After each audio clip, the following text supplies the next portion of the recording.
It's not required, obviously, but it's usually something that you want to do. They never got any of that. And the fact that Zatella Z has been the operator of that store, the owner of the store, the manager, the controller of the store, and their business licenses are on the wall. The plaintiff could have gone in the store and seen that, or just done a simple open records request, and they would have gotten that same information. At the end of the day, Judge, it's not only has service not been perfected, it's against people who aren't even responsible for any of this. Now, I'll save some of this for closing. I realize I'm kind of getting maybe far afield, and I would like to reserve some of this for closing, but to the extent that the court were to say, to believe, no, I think Ms. Ali was served with this lawsuit, okay? Despite the process server having a grossly inadequate description of someone, I believe she was served. Well, the court still must set aside this judgment. And that's because there are several non-amendable defects on the record. Now, I say this just because I believe it's kind of strange in the sense that you have someone who served with a process server and there's a motion for default judgment, but I see nothing in the record where the plaintiff ever submitted a copy of that, sent a copy of the motion to the defendants, not a copy of the court hearing.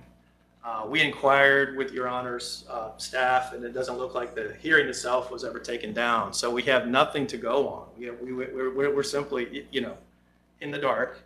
And listen, I mean, I understand the law says if you're in default, you've waived notices, and that's true. But the law also says cases should be heard on the merits.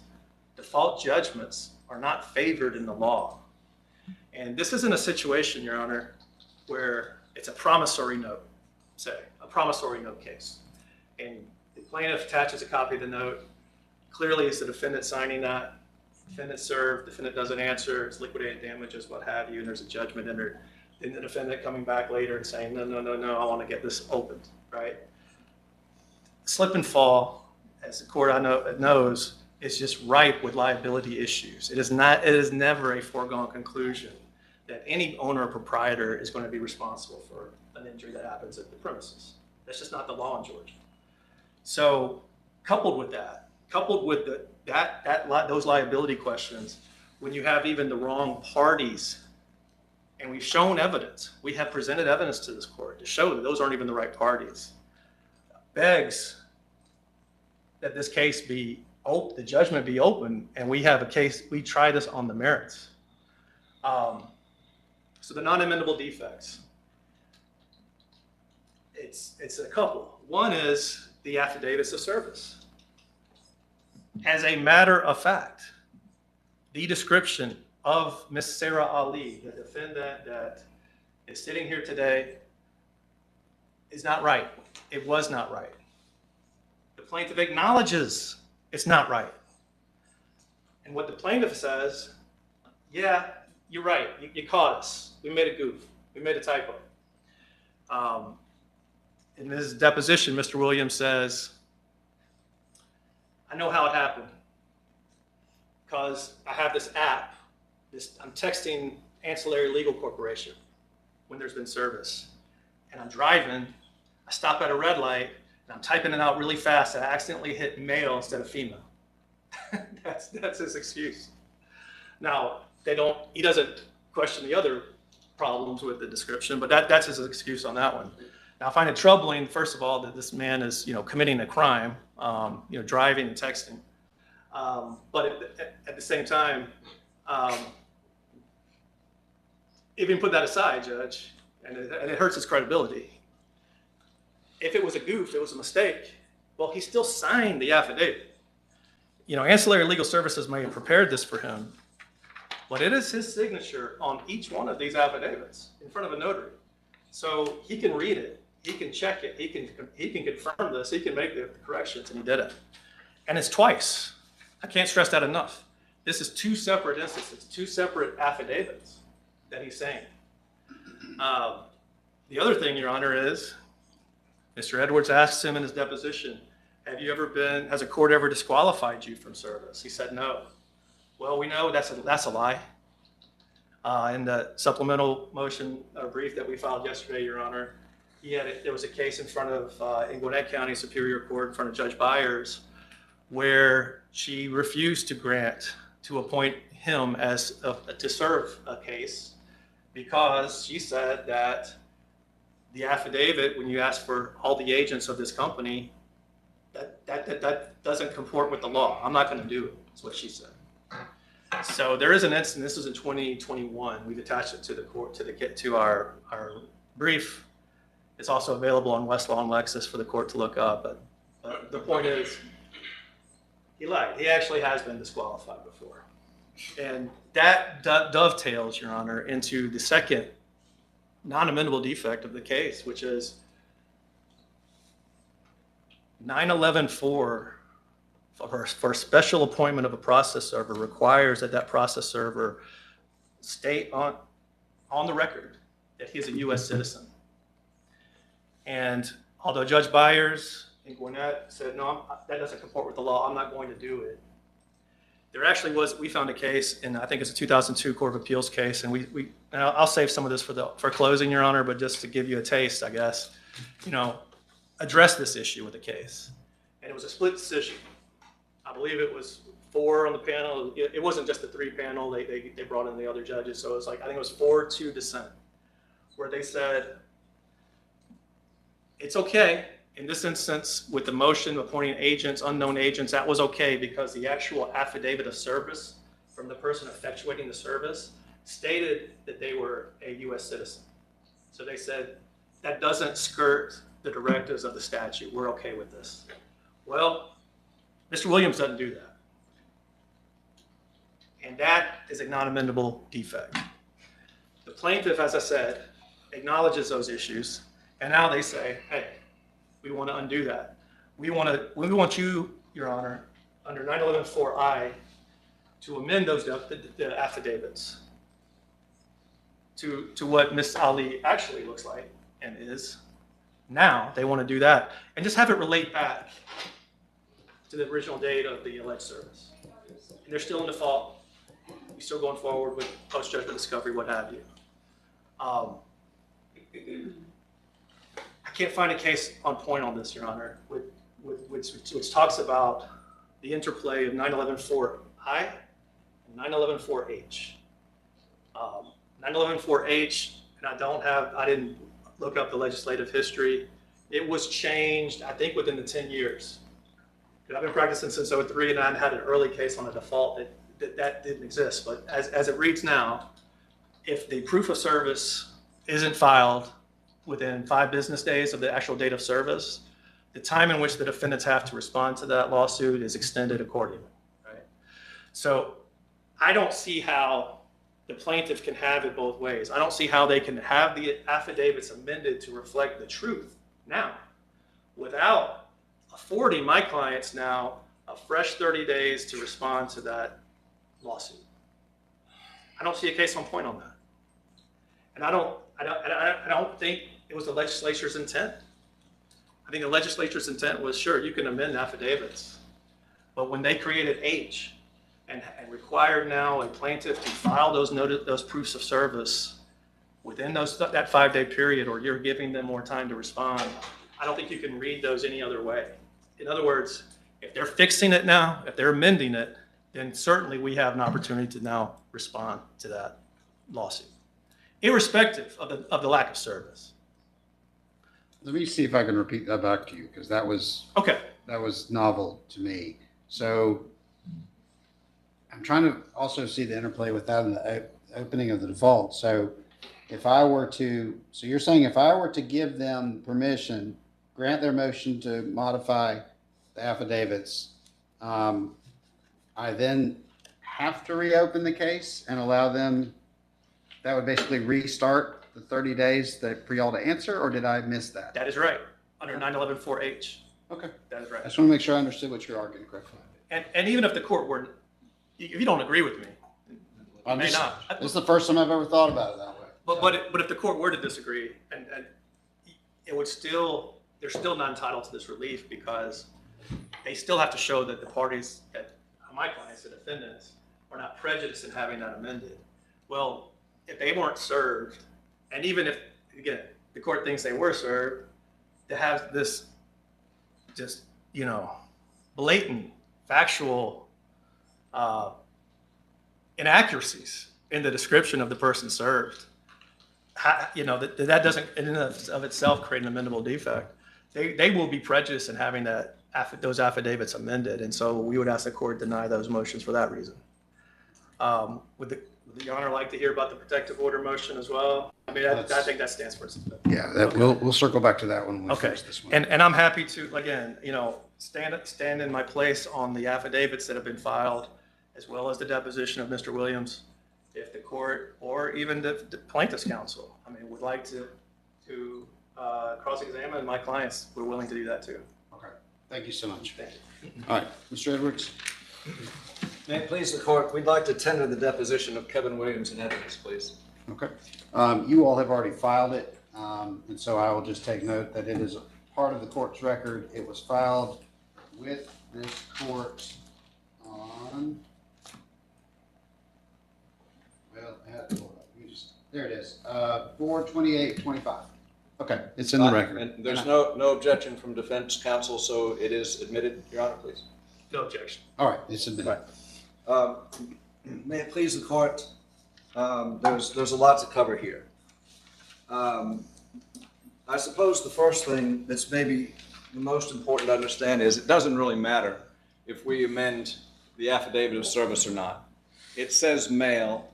Kevin Williams has explained that in his now admitted deposition testimony that it was not a mail. In fact, not mentioned by opposing counsel were two important facts: that the driver's license that opposing counsel submitted in their motion was used by me in the deposition, and Kevin Williams affirmatively identified this woman as being the person that he served 2 years ago, 10 out of 10.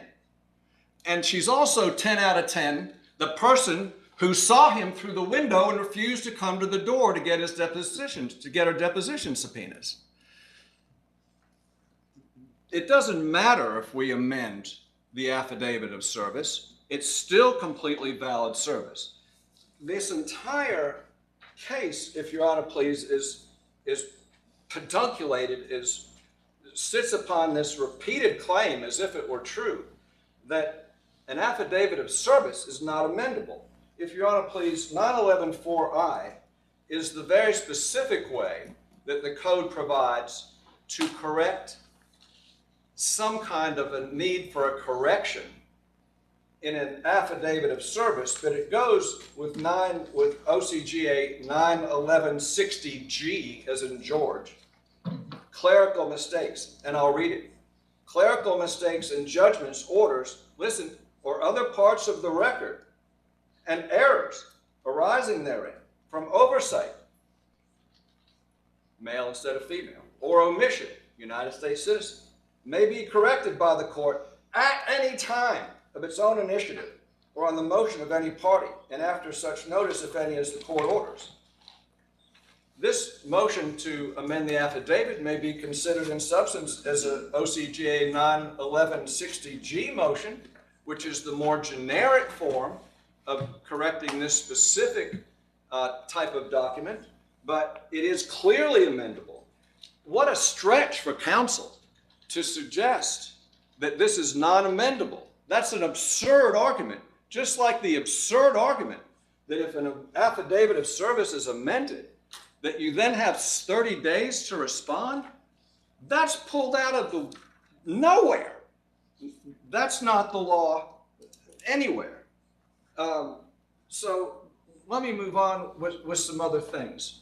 This case, with regard to the citizen business, this case, Passmore, is cited on page 2 of defendant's supplement to motion to set aside judgment and open default. And they admit that the appointment that Your Honor signed is completely valid because it appears in the record there that the process server in that Passmore case was a United States citizen, and so that was deemed as being completely moot. There's no merit in that argument, but opposing counsel on the next page suggests that the Passmore case says that the Court of Appeals ruled the service of process as improper. They did no such thing. That misstates the case holding entirely. There's absolutely no problem with that service. The other thing that opposing counsel did not mention is that Kevin Williams guessed her weight. And my comment to him after the case was, you could have had a job at the county fair. Guessed her weight at exactly 140 pounds. He did not notice whether she's wearing heels or not. He said that she was 5'4". She's actually 5'1". People color their hair. People wear glasses for readers, and sometimes they don't, especially when they're 60 years old from presbyopia. That doesn't disprove that it was her. It was very clearly her. So let's move on to this business about the complaint. I've really never understood this, and I still don't understand it. What is it about the complaint? The complaint in many places says, well, consistently, it says defendant did this. Now, there's only a jurisdictional allegation regarding Fatima G. The allegations against an individual, you don't need a jurisdictional allegation anyway, really, to make a sufficient complaint. But throughout the complaint, it doesn't say defendant as used herein means Fatima G. It just says defendant, and it is singular throughout the complaint. But that defendant refers to both defendants. It doesn't refer to one in preference to the other. And a defendant in default does not get to go back and say, well, there's this defect in the complaint and there's that defect in the complaint. It clearly states a claim saying defendant did this. The court granted judgment based on it. There was no objection made by the defendants at the trial to which defendant it's talking about. This is likewise the allegation regarding venue. A corporation has the right to be sued. The registered agent was served. She fell in in Fatima G's convenience store in Spalding County. And that's entirely sufficient venue. Maybe the most important thing about this case, if I can return to this point, Your Honor, is that opposing counsel told you that they were retained in December.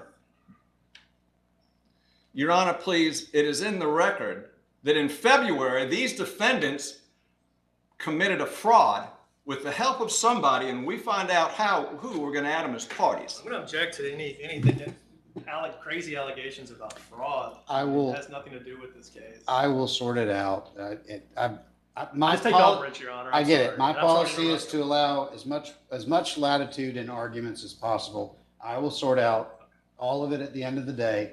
But I will say, Mr. Edwards, hit your point and move on. Sure. These defendants in February, after discovering that we're trying to serve them and evading, within 4 days after they refused to come to the door, and if Your Honor, please, if I may approach. You may. And y'all may approach freely. Y'all don't need my permission. And here's the same timeline. And here's a timeline, if Your Honor, please.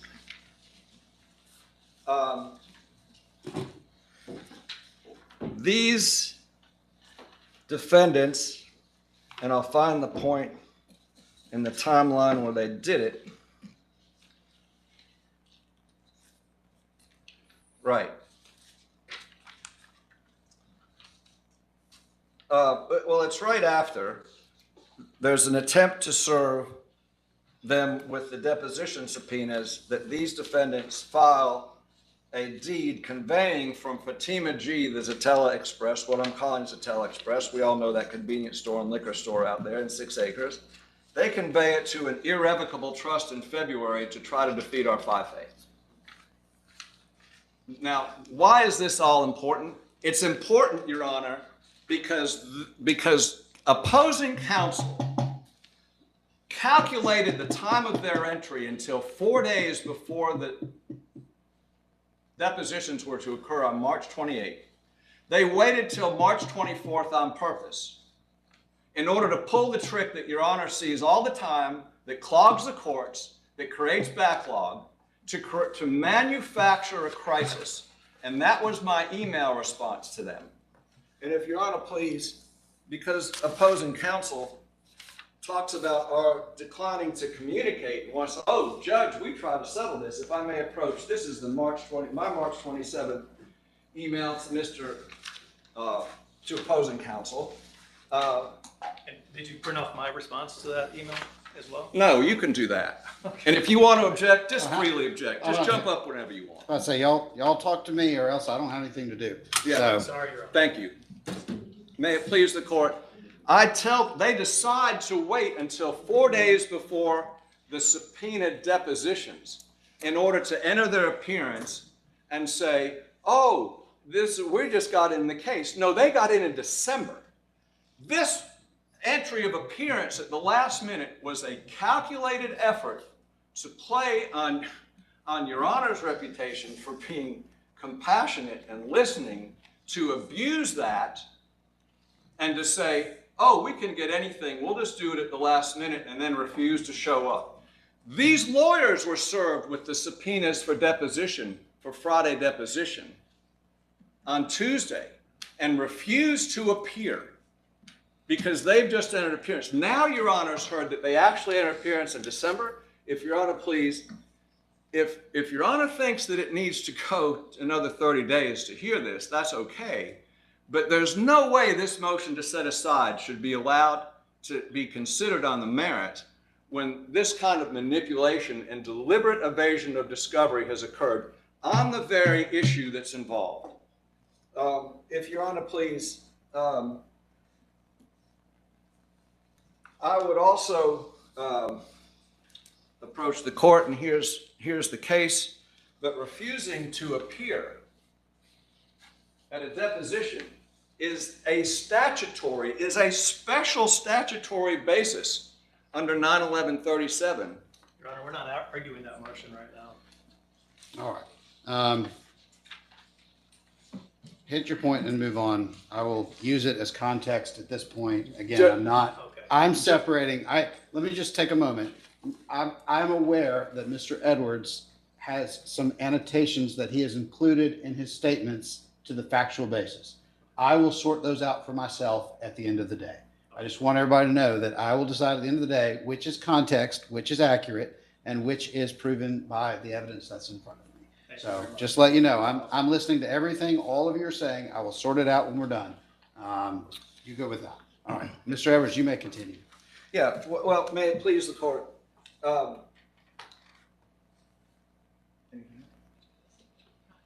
that's okay.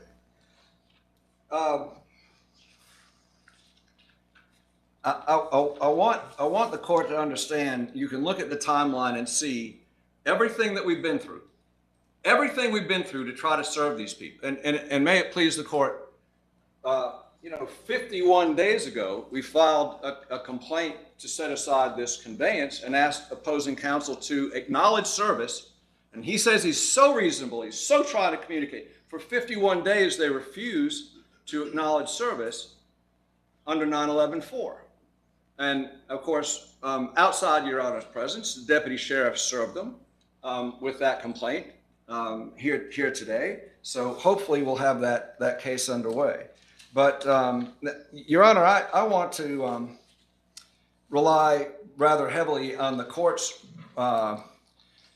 representation that the court's read the file and that the court's familiar with those things that are in the deposition of Kevin Williams, because we think it's very clear that he did absolutely serve them. He is highly confident that he did serve them. It was at the same residence in his deposition, the same residence that he went to again, and they recognized him through the window that he served them 2 years ago. It's the second time he's been there, according to his deposition, which opposing counsel declined to attend. So if Your Honor, please, whether you regard the business of their non-appearance at the deposition as just a fact that can be judicially noticed, and if Your Honor, please, I would also tender the certificates of non-appearance at deposition that are filed by the court reporter.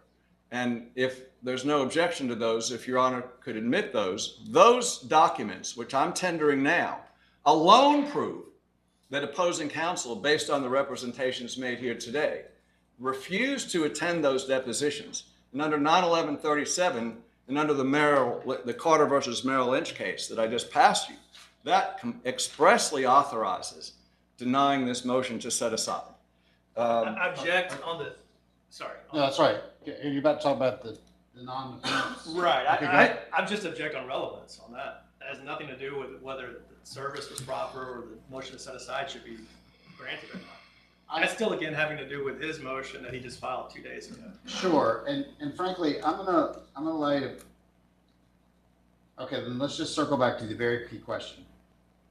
Are you objecting to me utilizing these notices of non-appearance that was filed with the court on 4/28/25 if I were to find that there's any relevance in the default question, which I'm not saying there is. I'm just saying there's a lot of moving parts in this case. This is not a secret.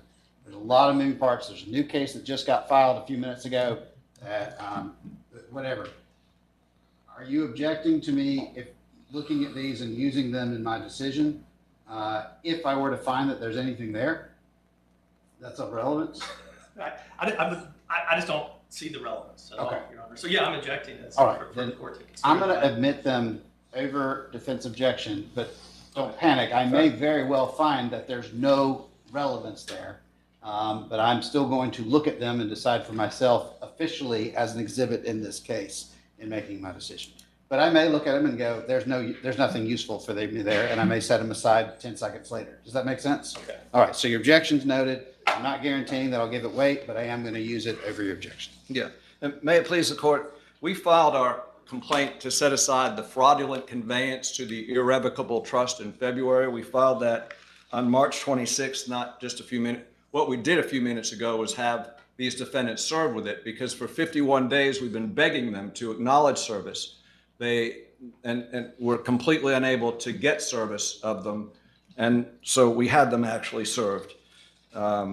May it please the court, I want to suggest too that under 9/11/37, one of the things the court can do, even without the 30-day business, under 9/11/37, because the court has admitted those certificates of non-appearance, because the court can see that opposing counsel was served with these deposition subpoenas 4 days before the depositions and simply refused to appear.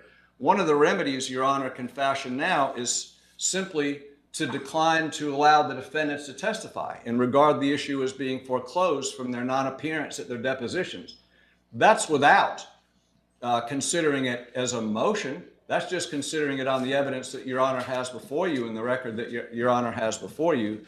They can be denied the prerogative of testifying, and that issue completely foreclosed by their refusal to be deposed on the very issue that they're asserting here, which is that they were served 2 years ago. They refused to attend that deposition. Opposing counsel, and he's completely dropped this argument, the whole basis for his motion for protective order and motion to quash. And this man here, Mr. Ali, he's personally served by Scott Stodden. Back over. He's personally served by. He's asked just for a curative Curative directive instruction. that you're acting very hostile towards my clients. You're pointing at them. I agree. Mr. Edwards, you just bring it down about 4 notches. Sure. This is a civil hearing.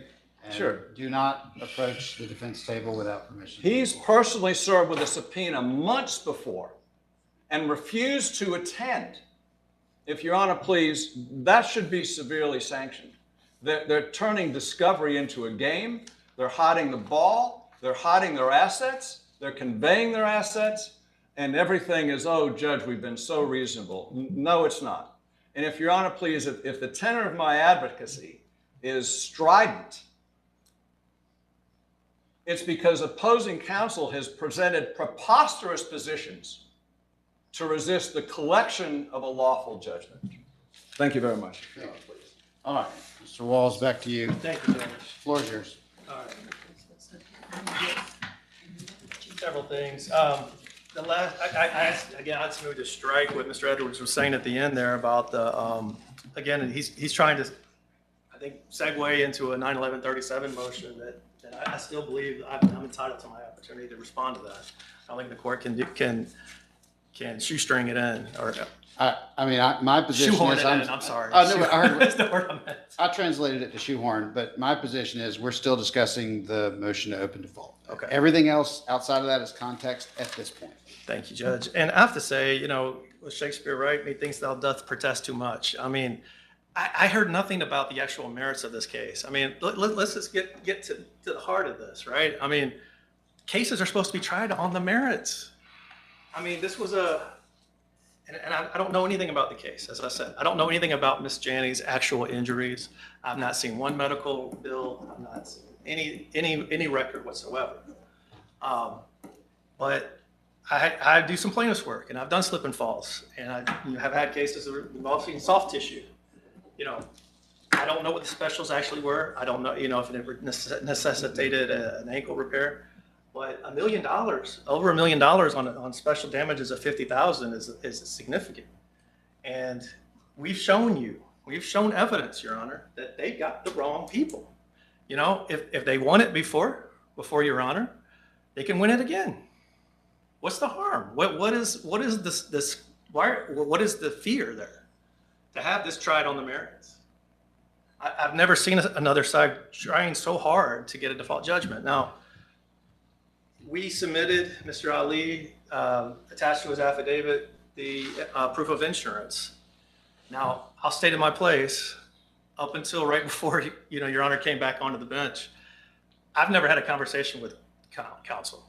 We have had emails, and I take extreme umbrage, honestly, at so many that I feel like a lot of this is directed towards not just my clients, which I think is unfair, but to me and my law firm.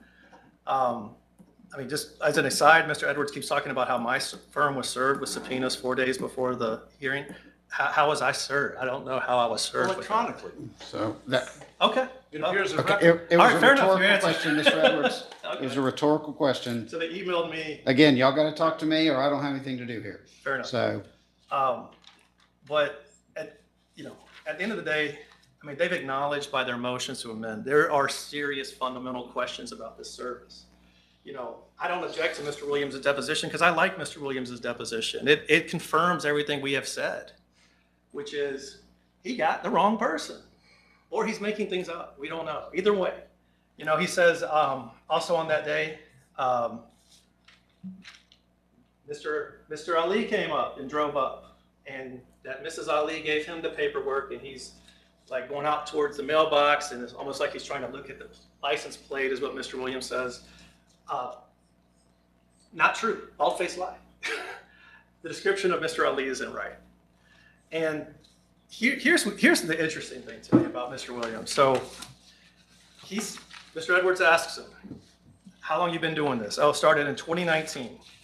And this is on, if you want to know, Your Honor, pages 9 and 10 of his deposition. He says, I serve 30 services in a month.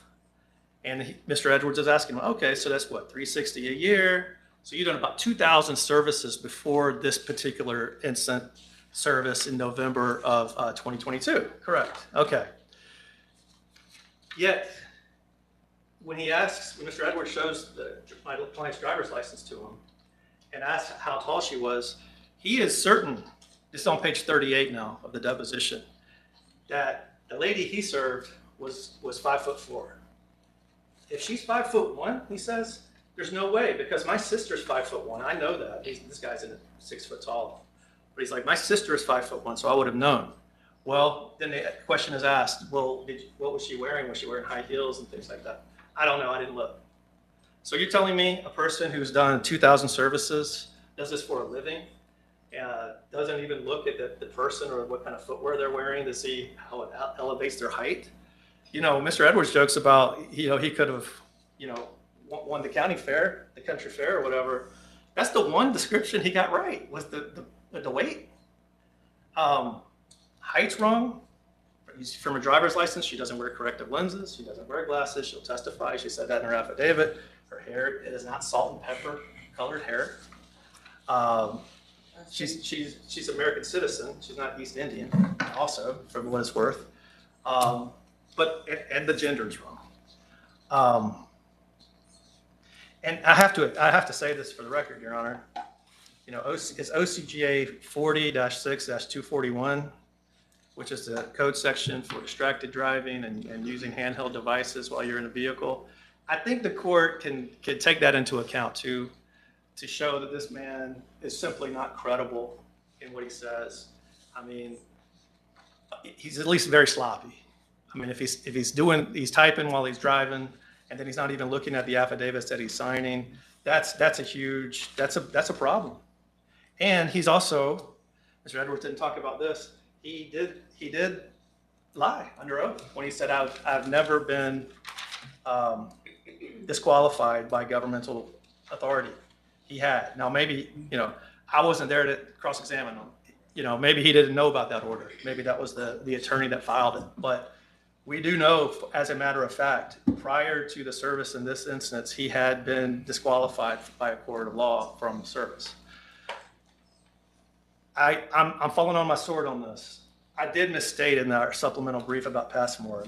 The holding in that case was that it was good service. I don't mean to imply that, so that's my fault.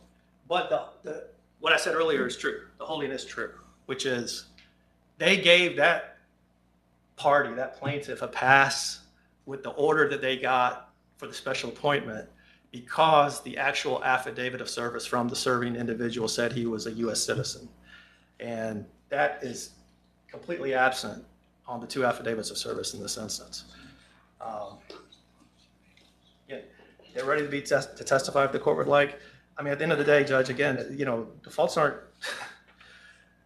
you know, we're supposed to get to the truth, right? I mean, let's get to the truth. I mean, again, I wasn't present in January or June, I'm sorry, of 2023 when the default hearing was held. I wish I was. I wish we were all there, had a chance. But, you know, I trust Your Honor's judgment. I mean, if you thought that was enough to award $1 million, I think 12 people in this county or in DeKalb County would do the same. I mean, you know, and the right party needs to be added, if anything. They're the ones that have the insurance for this incident. You know, Mr. Ali, he operates the Zatella Z store. I mean, he's the owner of that LLC. They have insurance. They get claims all the time. Presumably, maybe this is the first one. I don't know, but I think he's had experience in this industry. And stuff happens, and you got to have insurance for those reasons, and you know what to do when you get a claim. If they had that information, if they had the claim, they would have made it. All we're asking is for the court to see just the fundamental unfairness and injustice in this instance. And the last thing I'll say on this, Judge, is the only point I was going to say is I filed, you know, we all litigate. You know, when I have a default motion, I serve it on the defendant, even when they're in default, because I actually want the defendants to be aware of it. I want them to come. I mean, and some courts will send those default notices, default hearings out to the defaulted party. Again, I know it's not required, but I think if you look at the totality of the circumstances in this case, again, this isn't a slam dunk. This isn't a promissory note. This isn't a loan to a party that there's no defenses. I mean, we've got, you know, besides venue defense, we have proper party defense, and we don't know anything about this incident. We don't know, you know, does the plaintiff have equal or superior knowledge of this alleged substance? They say it was right outside the door. That actually might be not within the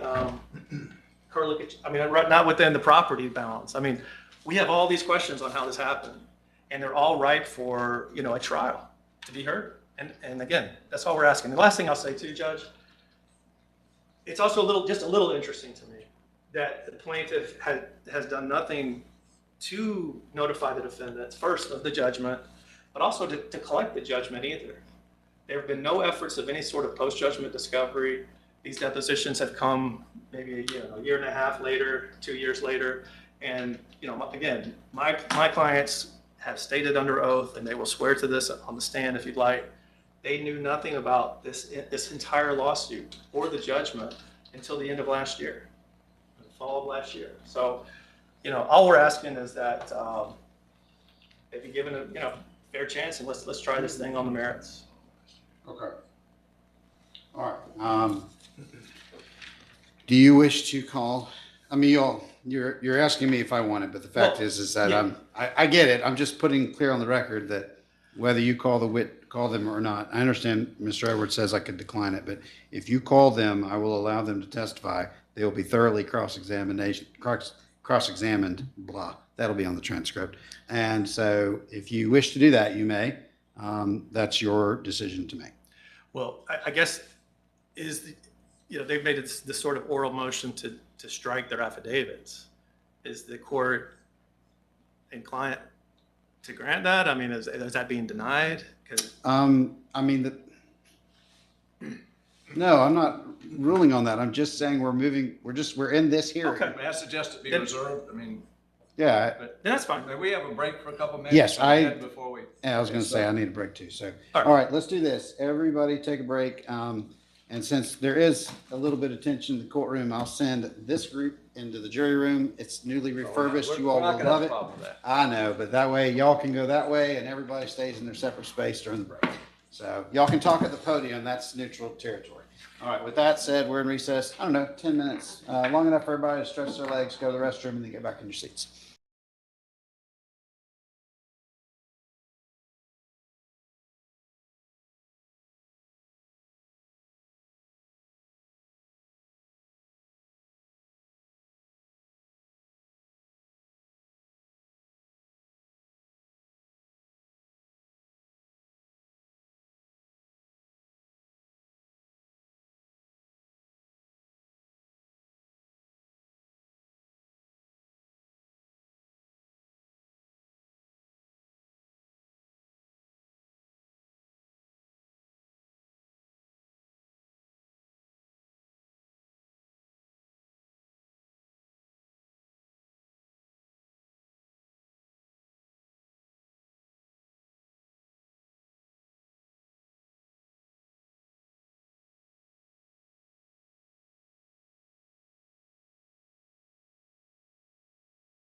So if you'll sit down. You can have a seat and And, just speak loudly, if you will.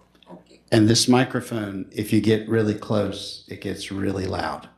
So Carrie, Ed, we help her with the microphone. Okay. It needs to be adjusted. Thank you.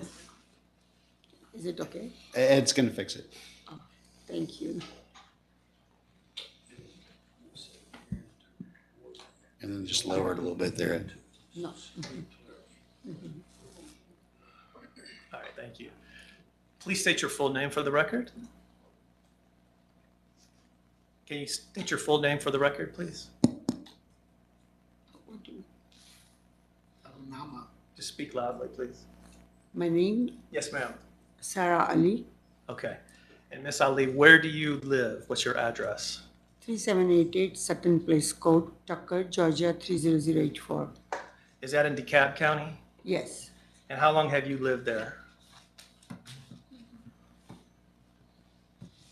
14 years, 14 to 15 years. Okay. And what do you do for a living? I have my own salon and a spa in a DeKalb County in Decatur. What is the name of that salon? Natural Identity, And how long have you, and do you hair own and that? bridal spa. I beg your pardon, I didn't catch the name. Natural Identity, Natural? Natural Identity, Natural identity. Did I get that correct? yes, Natural identity. And you own that, ma'am? yes. How long have you had that salon? I have that salon since 2022. All right, let's fix the mics. Let's just swap out. Let's give her this one so that she can get it right underneath her chin. She's very soft-spoken.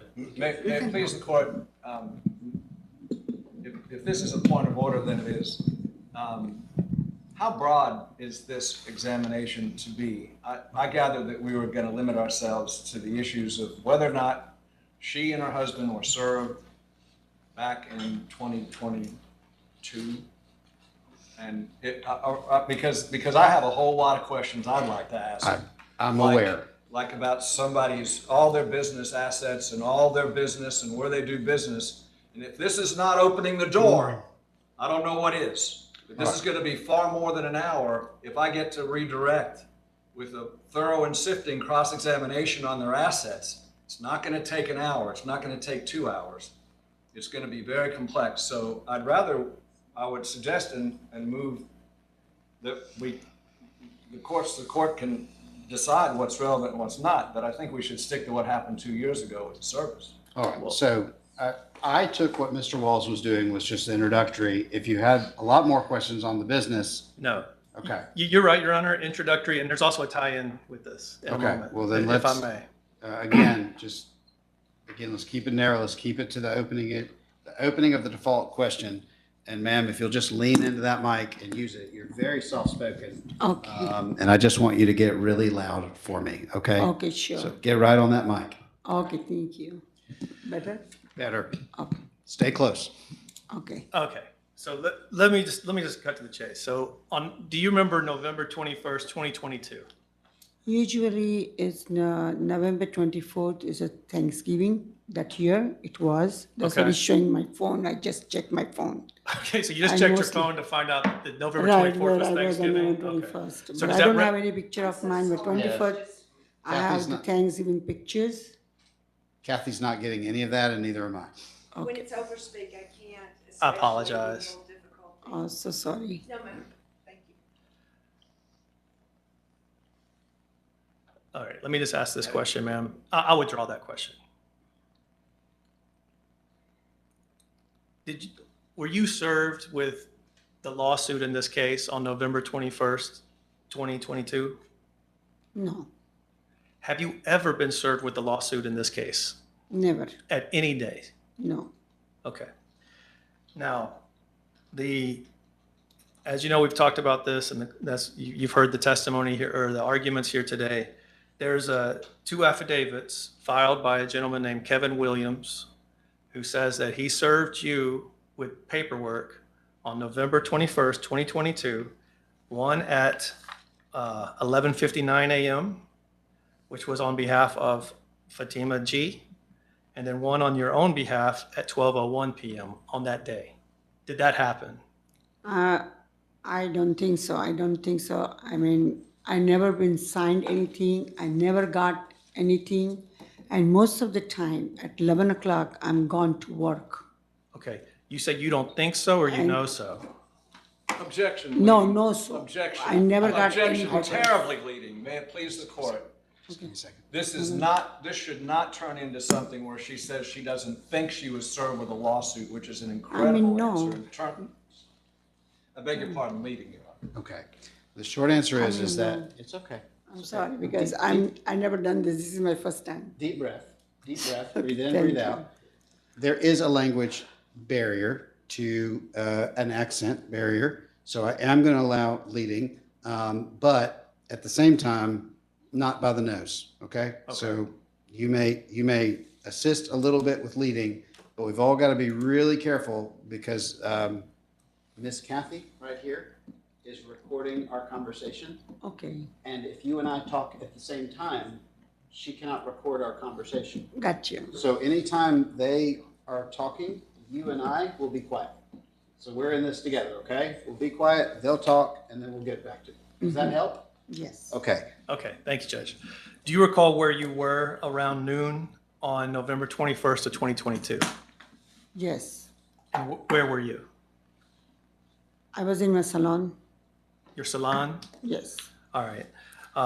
So you weren't at home at I that wasn't time home. period? No, Do you recall when you would have gotten home on that day? I can't recall. Mostly, if I leave once my home, most of the time, like 99.9%, always I come back at 8:30 p.m., 8 o'clock, 9 o'clock p.m. Unless if it's some emergency, if I come home, it's a different thing. Okay. When do you leave your home to go to work at the salon? 11 o'clock most of the time. Okay. Now, on this particular day, November 21st, 2022, were you a male? A man? I mean, I was been always been a woman. Pardon? I mean, I'm a woman. I'm not a male at all. Okay. Have you, so you've never even presented as a man? Never, never. All right. You were born a female? Yes. And I'm sorry for the questions, but it's necessary Yes, for this. yes. Okay. On November, when is your date of birth, ma'am? 2/27/1964. Okay. So, do you know offhand how old you were then on November 21st of 2022? 58, 59. 58, 59, yeah. Would have been 58? 58, yeah, 58, 59, yeah. All right. And you lived in this country for quite a bit of 40 time? years. Okay. What would you consider your nationality? American now. Okay. Are you originally from India? Yes, I came very young here. Okay. Are you familiar with the term East India or East Indian? Yes, kind of, but I'm not sure. You're not sure what that Not means? sure that Okay. On this day, November 21st, 2022 now, did you have salt and pepper hair? I've been coloring this hair for past 35 years. I have my picture the same color for 35 years I'm putting in my hair. And I work in a salon. I cannot have salt and pepper hair at all. You know, who would come to me and do their hair color? I guess. I keep my salt and pepper. Now I got a gray hair, no doubt about it, but I color them every week, every 10 days. So I shouldn't apply for a job with you, huh? No, it's a joke. The way your hair looks today in this courtroom, did it look the same way on November 21st of 2022? Same color, but I blow dry my hair straight. So my hair is always straight, blow dry. Okay, but there was no black in your hair I never had no black hair in my hair. and no white or gray in your hair? No, no gray, always highlights. Okay, all right. And did you wear glasses on November 21st of 2022? I have cataract surgery done, so I don't need Okay. glasses much. Stop just this moment. I just want to make sure the court reporter in the court knows. You said you had cataract surgery? Yeah, my both eyes in 2020. And Okay. then I need sometimes when I sleep or maybe if I'm reading in very dark, then I need the glasses. So sometimes I wear the glasses when I'm reading and in the dark, if it's like the light is not enough, then only I wear my glasses. Otherwise, I don't need the glasses, even the clothes. Far, I don't need glasses at all, but the clothes also, only when I'm reading in the dark. So it's like reading glasses? Is that what you're saying? Reading glasses, but I don't wear them. Okay. I Do don't you, need to. do you ever answer the door with your reading glasses on? No. Okay. And how tall are you? 5.1 and a half maybe, or maybe 5.1, 1.5 maybe. And you At were the that most. tall in November of 2022? Yes. Okay. I mean, do you normally wear, high heels? Not at home. And I don't wear the high heels because of I have a knee problem. I wear the platforms maybe 2 inches or something. Okay. That too when I go out, not in the house. Okay. And I really don't want to ask this question, but I feel compelled to. So on November 21st, 2022, do you recall how much you weighed? 130. 130. And if I may approach, You may approach freely without permission, just go around. Sure. So, ma'am, I just want to show you what has been filed with the court as Exhibit B to defendant's motion and brief to set aside judgment. Do you recognize this? Yes, it's my driving license. Okay. And do you see when that, well, I may have redacted it, but does it have the date it was issued, ma'am? 24. 2/22/24. 2/22/24? Mm-hmm. Okay. It's a new one. New one, all right. Is that information accurate as of the date it was issued? Yes, sir. And did you have a driver's license before the renewal of that Yes. license? Yes. Okay. I have that one on me right now, if you want to see it. I mean, I'm talking about the earlier versions. Yes, I did. Oh, you had the earlier version as well? Yes, I do. Okay. Well, the only thing I want to ask is that on that driver's license, would you agree that it says that your weight is 140? No. It doesn't say that? It says, but yeah, I know why it says that 140. That's not true. Okay. I don't know why. All right. I'm sorry, I couldn't understand the answer. Is she saying that a driver's license with her stated weight is not true? No, it's no, everything is true, but 140 pounds it says on my driving license. Is still what? I can understand. Yeah. Let's just do that whole thing again. Okay. Mr. Walls, do that again. Yeah, and I didn't catch any of that. May I either. please the court, if I can, this is to help. This driver's license was just submitted to the court as being her current driver's license. If there's a new driver's license, I think the court should examine it. Just my suggestion, certainly No, honest. I believe she said that she has the older version of the driver's license. If you like, we can You talk want to about see that that as one? well. Yeah. It's in my wallet. She says it's in My her wallet purse, and she's my pointing purse at the is there. table. Give me my wallet.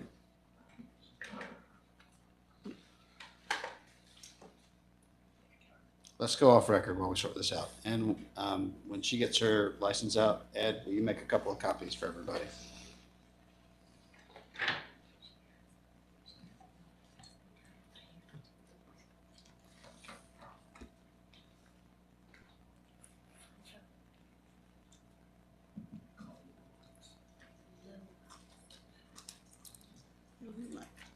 It was flexible, I don't remember that. It's 140. Other one is, my both license are there. Just got a copy of those. All right, let's go back on record. So she pulled two licenses out of her wallet, one of which had an issue date of 2016. That's all I saw before I passed it over. And the one that we're here, the bailiff is currently has both licenses, is making copies for everybody to have both of them on the same document, and then we'll return them to her when we're done. Thank you. You may continue. Or we can wait. If you need it to continue, that's fine.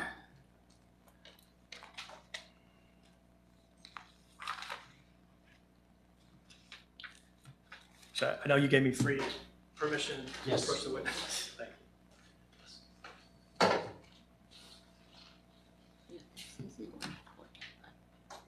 He must have said 140.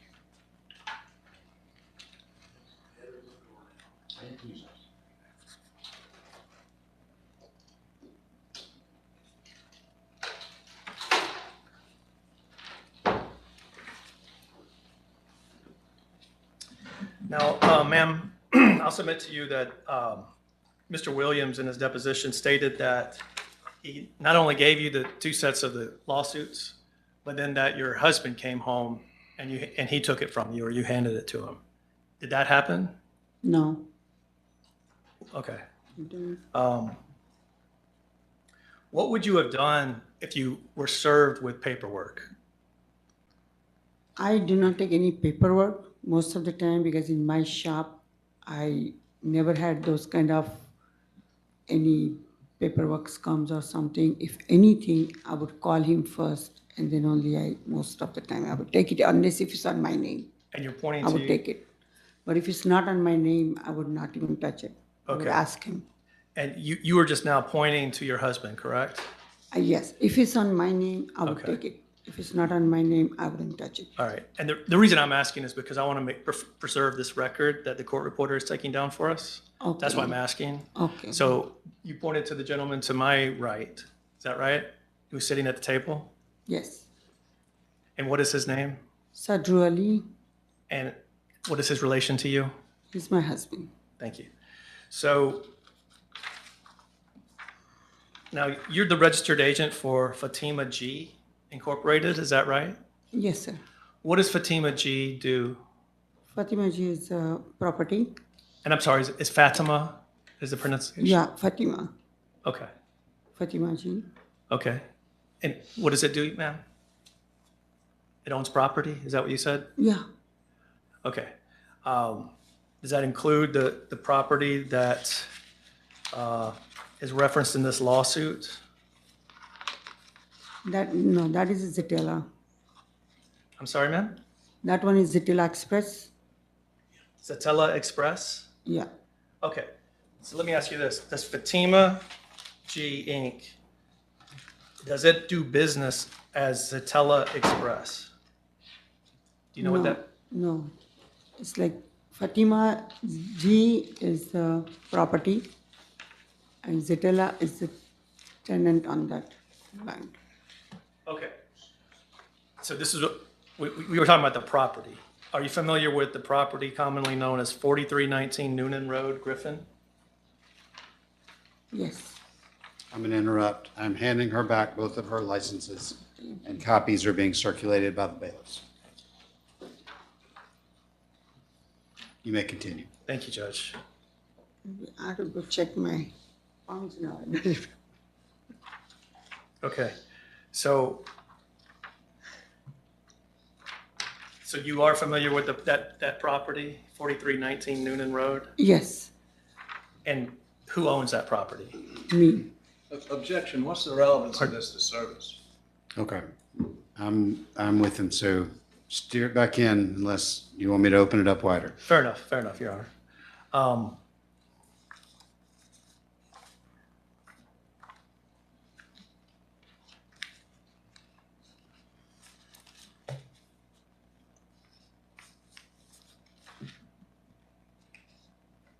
Now, you heard Mr. Edwards talk about Kevin Williams going back to your house allegedly to try to serve you with some other paperwork. Did you hear him say that? Yes, I heard him, but I never saw anybody coming. So Or maybe I wasn't home. Okay. Did you, so you, did you ever, were you ever at home when someone was at the door trying to your knowledge, serve paperwork or give something to you? No. Objection, You need to Your Honor. answer This is- verbally. This is about the deposition subpoenas, and if we're handling my motion today to dismiss the motion to set aside, then whether or not she's served with those deposition subpoenas is relevant. If not, then it's not. All right. Let's see. Well, I understood Mr. Edwards' point, though, it's something about the credibility of Mr. Williams, that he's gone out there twice. And I want to establish that neither of those things is true. All right, Am I well, wrong then on that? I will allow the continue, but I want you to very narrowly keep that to that and move to Okay. that specific point Fair. and nothing wider. And I think I have no more to ask on that topic, Okay. actually.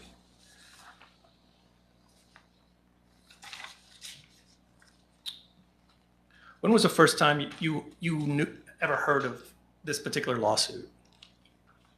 He just told me like a couple months ago when he got to know when he was trying for some loan or something, and then they say that we have the lien on it. Who's the he there? My husband. Okay. So he told me that, there is something. He said that anybody came, you have any papers? I said, I never got any papers, or I don't know anything about it. And he said, I didn't even know what it is. And I think he came to the court to find out what it is. And this was a few months ago, you said? Yeah, In 2024? yes. No, not 24. 24 or 25, early 25, Okay. somewhere there, yeah. Okay. No other questions? Thank you. All right. Mr., you're going to be questioning the witness? Sure, ma'am. So Mr. Edwards is going to be asking you questions. Make certain to let him finish the question and then answer it, and then I'll let you finish, and then he'll ask the next one, and that way we don't talk over each other. Okay? All right. Sometimes people get a little excited, they talk over each other.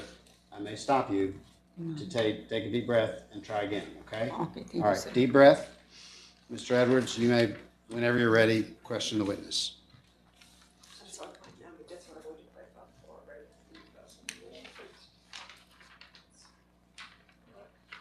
Give this to the judge's spot.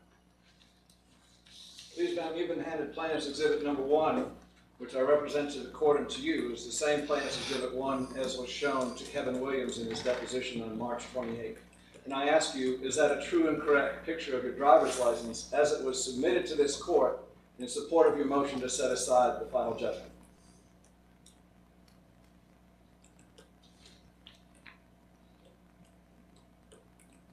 This is my license picture on the left, and then the right one, I don't know. Let me see, where's my driving license picture? She's referring to the double image that appears on the driver's license. No, yeah, why is double? I don't know.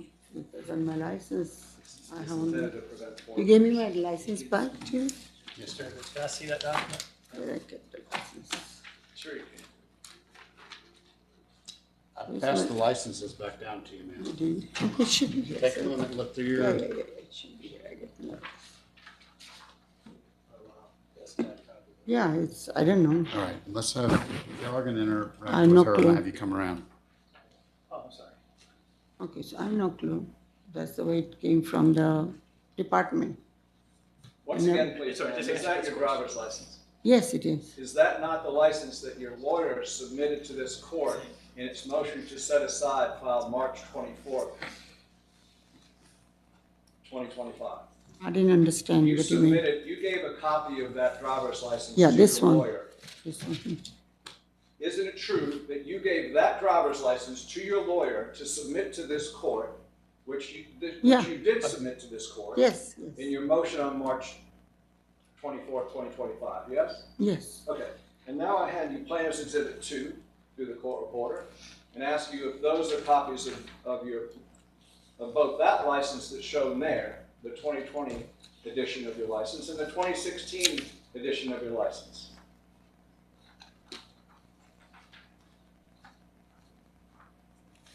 Those are licenses that were just copied here in open court, yes?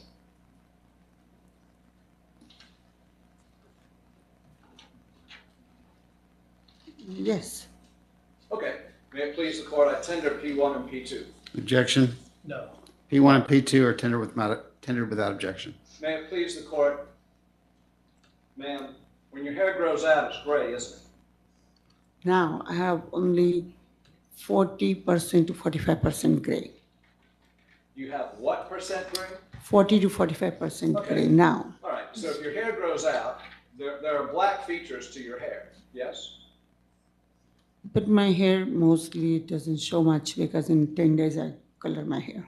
Oh, because you color it so regularly that it Yes. never gets salt and pepper, but if it grew out a little bit, it would appear to be salt and pepper. Of course, yeah, but not like a salt and pepper because I have just a couple hair here gray, then it's mostly the black. If it grows, most of the time I do not let them grow. And please, ma'am, your weight on both of those driver's licenses is 140 pounds, true? Maybe at that time I might be. Do you have any documentary evidence that your weight is now 130?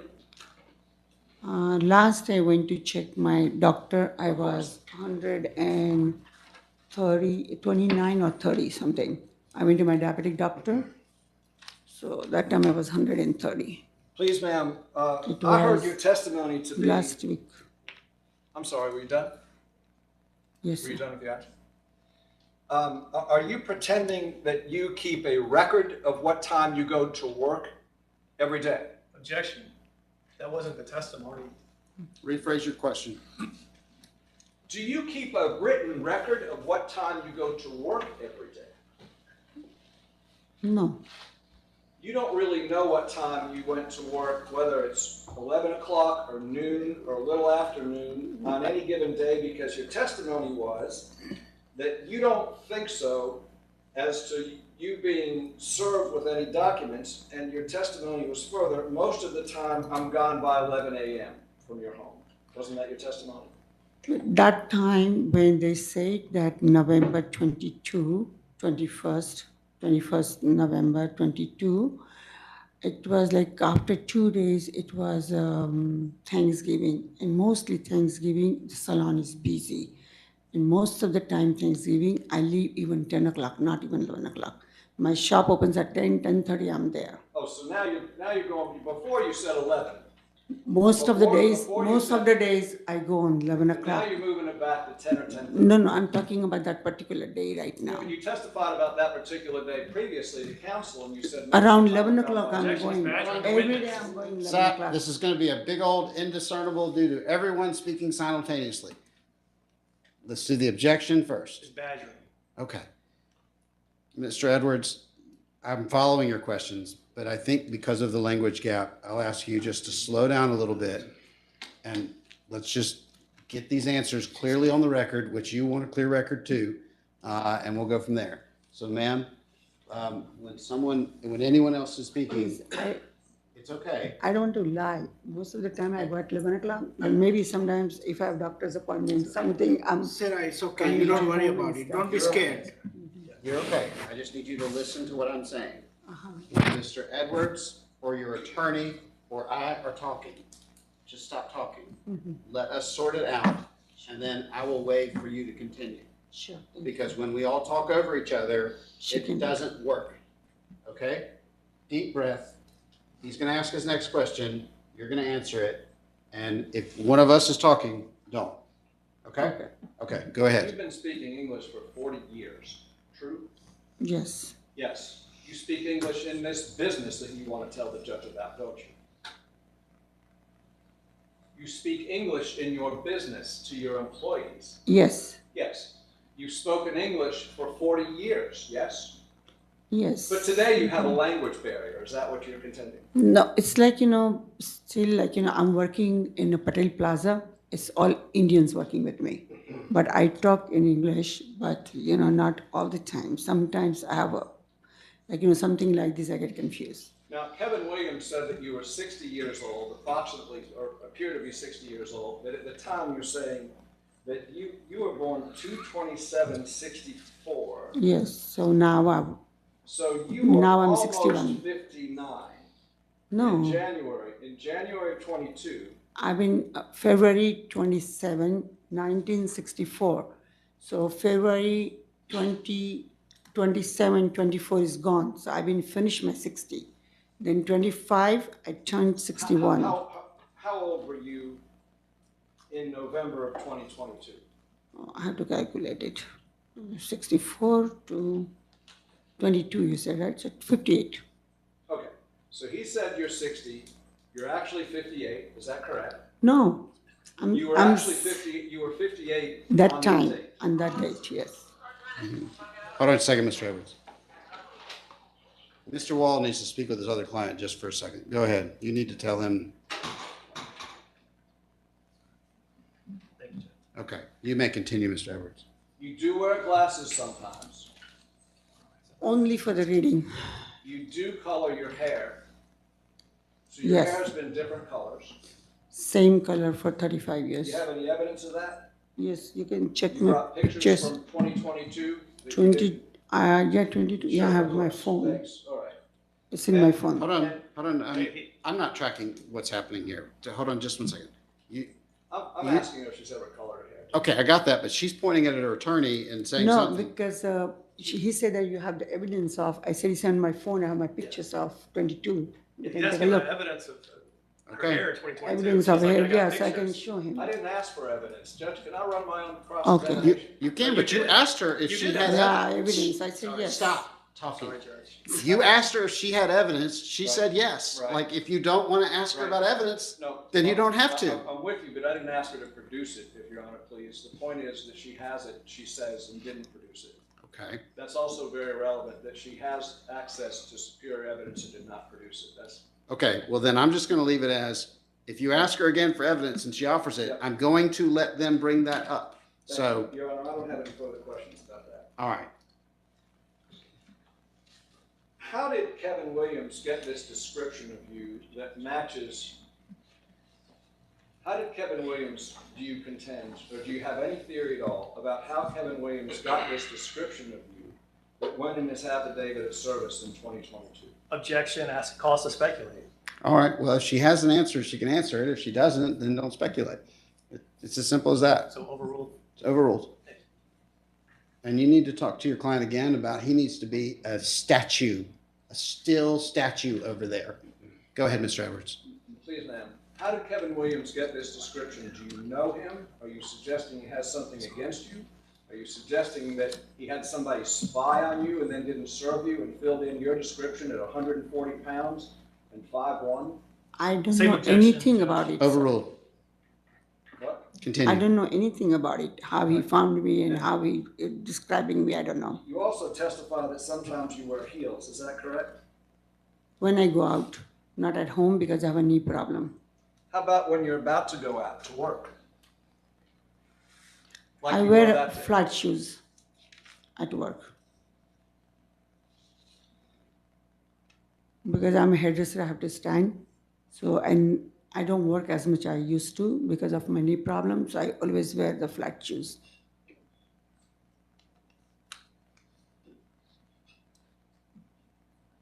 What kind of dog do you have? Miniature Uh-huh.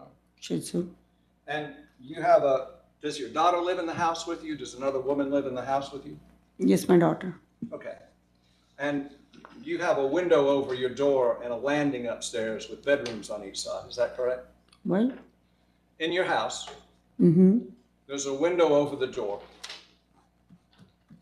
Window, the main door. Yes, Yes. yes. And upstairs, there's a landing. There's a stairway and then there's a landing upstairs. Is that correct? Yes, yes.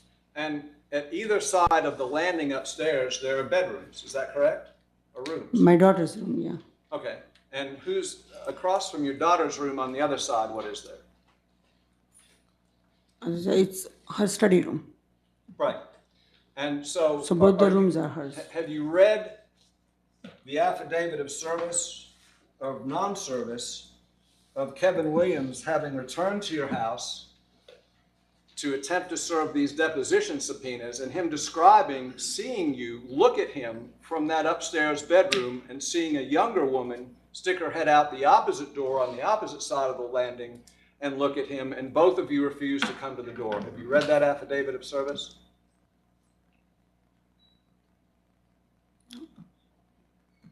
You're looking at your No. husband, you're looking at your lawyer for No, an answer. I said no. Okay, That's why I was surprised. that is the design of your house. Yes, And are you aware Kevin Williams in his affidavit of service also said that there was what sounded like a small dog barking that was pulled away from the door? Objection relevance. This he's talking about. I might not be home. Now, Mr. Edwards has gone beyond what the scope of this. We are still within the boundaries of what I think was your original question, which is Williams' interaction with the house. So, overruled, Mr. Edwards, you keep going. And I'm just going to give one last warning. There's a lot of head shakes, yes and no, from your table. He's either going to need to sit still as a statute, or he's going to need to step out of the courtroom. So, because she's looking at him, I'm looking at him, he's nodding his head yes and no. I get it that that's your wife testifying and your heart is, I get it that your wife is testifying and your heart is with her, but your face needs to be perfectly still, or you need to step out, okay? I get it, but we're going to run this the right way. Mr. Edwards, you may ask your next question, or you may repeat the last one if you didn't get an answer. I don't remember.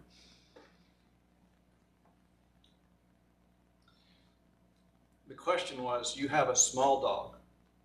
yes, You're aware that Kevin Williams in his affidavit of service from this year, trying to bring you and serve you with subpoenas, at a time that you were represented by your lawyers. Objection. Asked and answered. Overruled. Continue.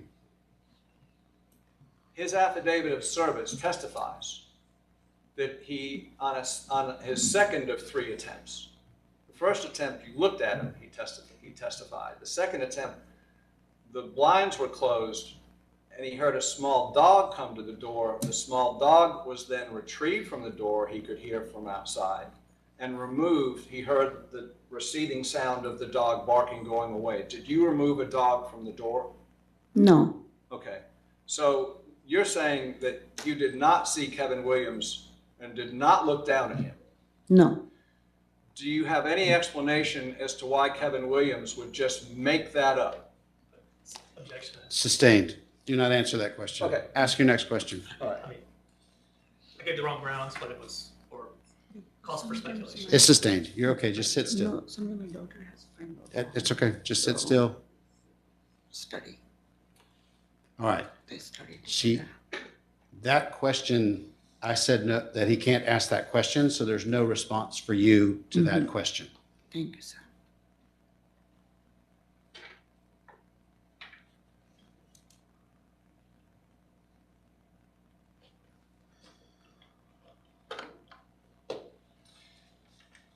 May it please the court, may I ask her about refusing the FedExes for the deposition, or is that beyond the pale? That's beyond the pale because I'm looking for Mr. Williams. Thank This you. whole point was what Mr. Williams interacted with. Thank you. I appreciate you asking to clarify before jumping in.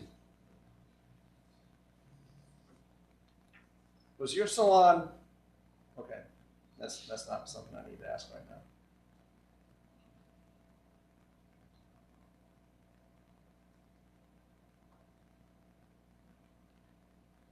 Think of anything else?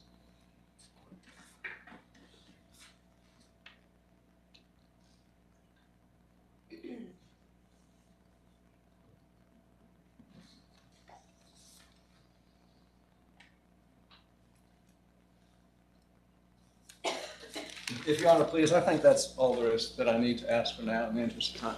All right, hold on just a second. Any redirect? No, Your Honor. You may return to your seat, ma'am. Okay, thank you. Thank you. Sorry. At this time, the defendants will call Sadru Ali. All right, so if you all will swap.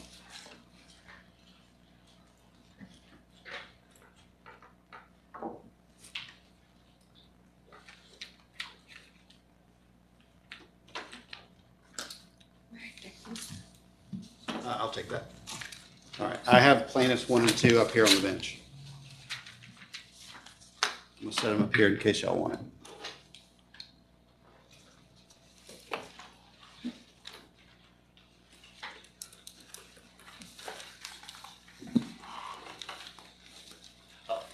Please raise your right hand. You solemnly swear or affirm the testimony you provide today with the truth, the whole truth, and nothing but the truth, so help you God.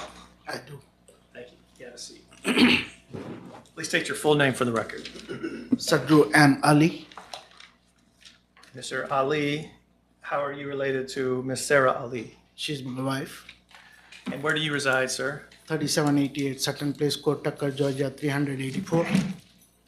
Okay. And do you recall this date that we've been talking about, this November 21st, 2022? Swear on Jesus? No. Okay. Then let me ask you this way. Mr.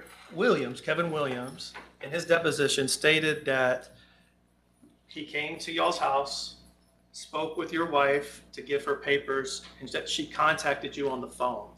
Did that happen? Sorry. Swear on Bible? No. Okay. Now, Mr. Williams also says that before he had a chance to leave, you came to the house. Never. So that is not true? No. He says that you walked up and that your wife handed you the paperwork that she had been served. No. And then he also says that you were looking at it and you went out to like the mailbox. No, sir. I swear I never seen this guy. I never told my wife to do that because my wife is my adult enough and I'm 100% sure it's not true. Okay. Now, I'm not going to introduce this into evidence that's already been tendered. This is the deposition of Kevin Williams. This is on page 64, Your Honor, where he gives a description of Mr. Ali, who is the husband of Sarah Ali. What page? Page 64, I'm ready. lines, this is going to be, the question starts at 13 down to the rest of the page. So, Mr. Ali, Mr. Williams says that you were 5'5". I'm 5'1". You're 5'1". Were you 5'1" in November of 2022 as well? Of course. Okay. Do you wear high shoes? No. Platform shoes? No, sir. Okay. You weren't wearing any type of footwear like that on the No, tape? sir. No, sir. Okay. He also says that you were 150 or 155 pounds. No, sir. I'm 180 pounds. 180 pounds? Yes, sir. I go to gym every day. I check my weight. And you weighed that back in November of 22 Yes, sir. as well? Okay. He said in that time you had black hair, kind of. No, sir. My gray hair is since almost I came to Georgia. Okay. He says oh, you have a little muscular cut. I'm not exactly sure what that means. No, sir.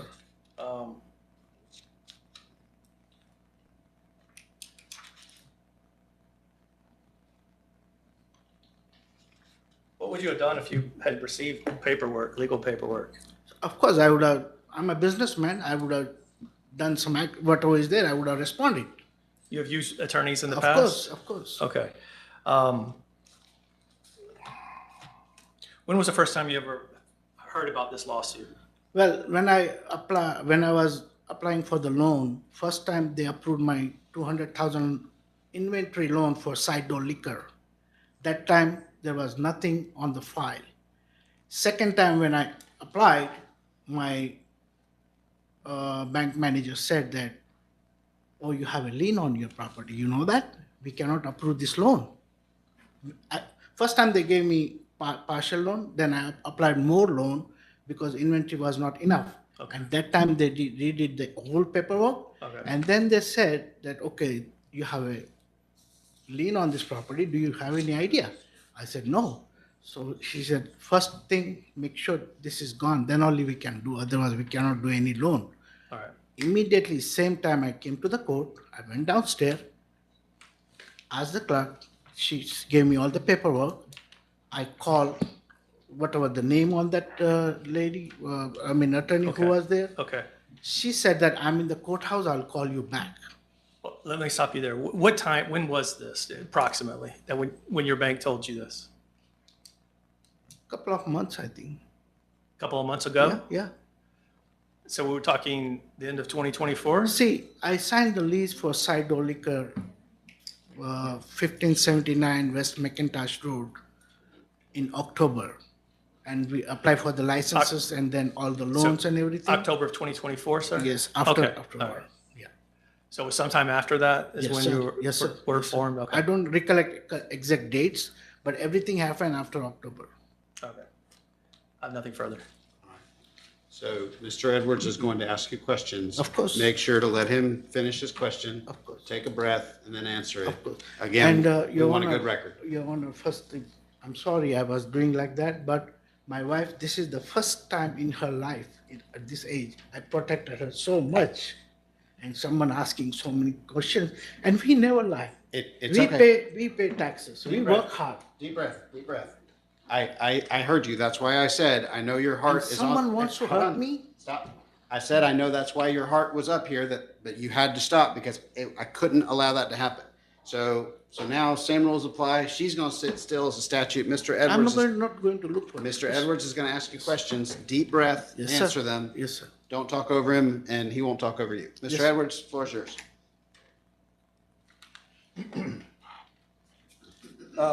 Side Door Liquors is owned by Mohan G, and that's where Scott Stonica served you March 11th with a subpoena for deposition. On March 11th, Scott Stonica served you with a subpoena for your deposition to occur March 28th. Yes. Is that And what correct? you said, Mohan Ji? Relevance. I'm going to. No, I can answer that. No, hold on. No. I decide that. I'm going to give Mr. Edwards about 2 or 3 more questions to see where this goes, and then I'll roll. You own multiple corporations and multiple convenience stores and liquor stores, yes? Sir, not multiple. I own 2 liquor store, Side Door and Zetela package. The Side Door is where Scott Stonica served you Yes. with a subpoena for deposition for Yes. March 28th. Yes, And he also gave you copies of the notice of deposition for Kevin Williams and copies of subpoenas for deposition, or original subpoenas for deposition for your wife. Is that right. correct? Yeah, yes. Okay. And you made a decision not to appear for that deposition. No. Okay. You appeared for that deposition then. As soon as I got it, I contacted my attorney. Okay, but you didn't show up for the deposition, did you? I'm going to do exactly what my attorney says. That's right. In 3 times in your testimony, you've invoked, without anybody asking, an oath. First, you said, I swear to Jesus, I swear on the Bible, and then you said, I swear, Yes. right? Yes. Is there a reason that you're adding such emphasis to your testimony? No, sir, because I'm very, very honest person. That's why. Okay. All right. So you're a Christian. You believe I'm in the a Bible, Muslim. and you I'm a belong- Muslim. I believe in all religion. I'm not Christian. I'm not Muslim. Okay. I'm not Hindu. I'm not Sikh. I'm tell- a human being. So tell me why you would come in front of this court and pander to this court by saying that you swear to Jesus and you swear on the Bible when you're not. That came from my mouth. Objection.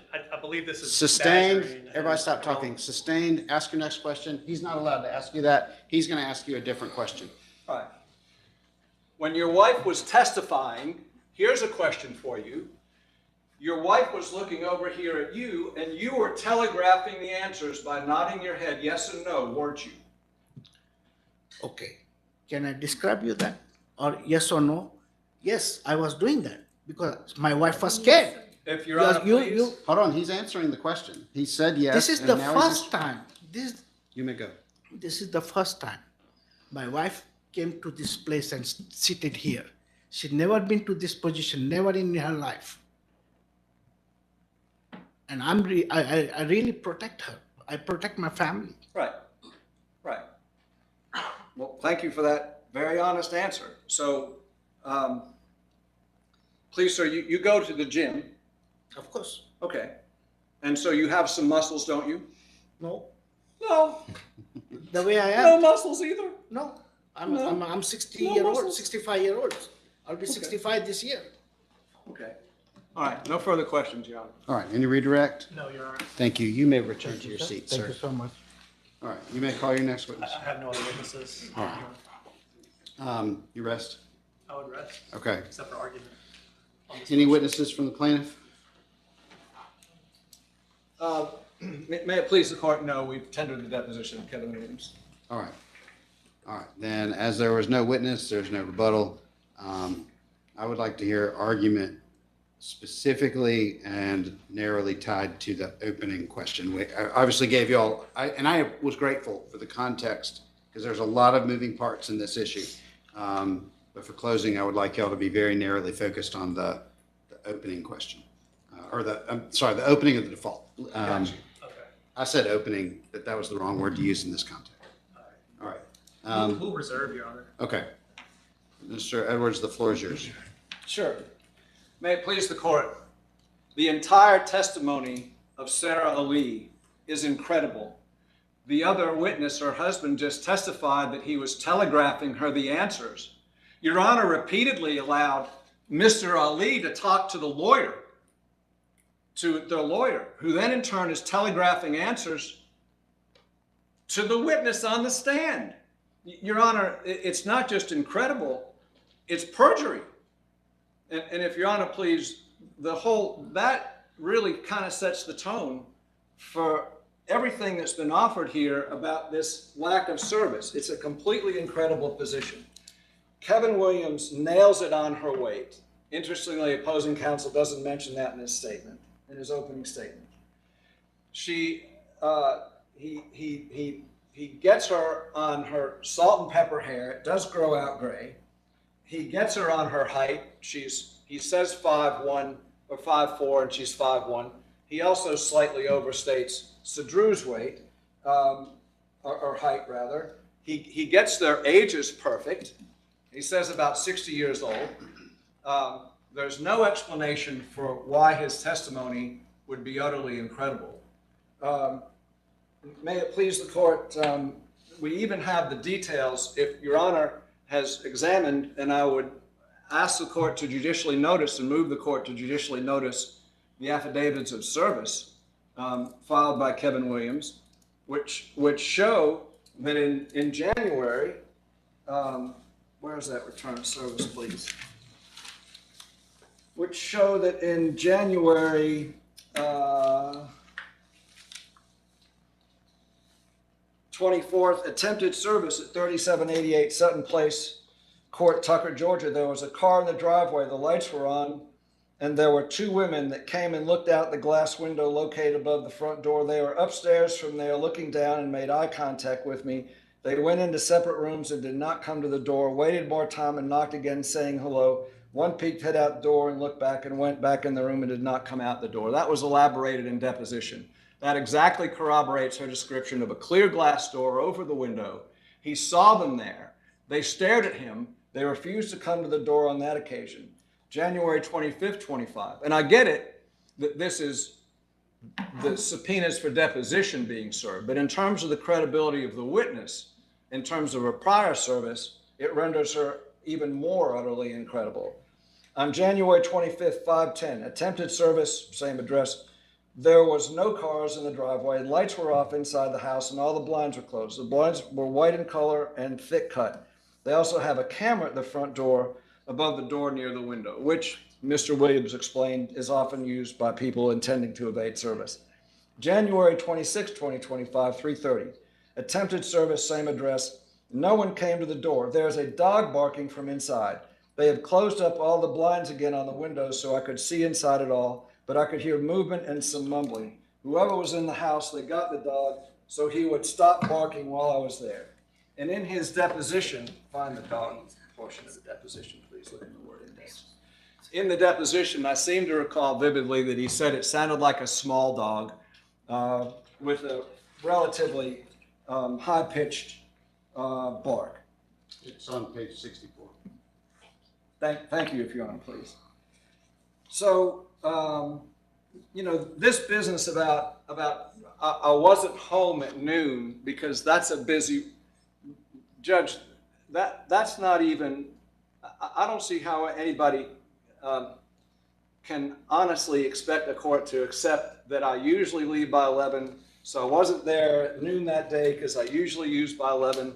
That's not always. There's absolutely no record of her doing any of those things whatsoever. May it please the court,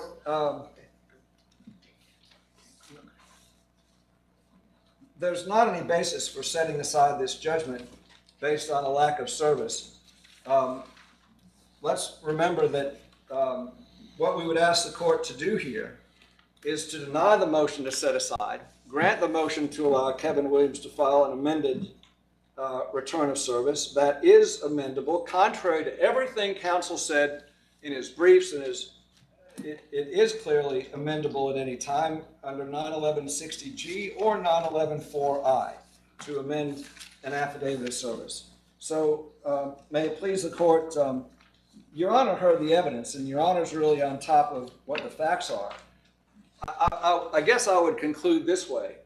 I would respectfully suggest that there are very few times in a judge's life when a witness plainly admits that he was telegraphing answers to another witness.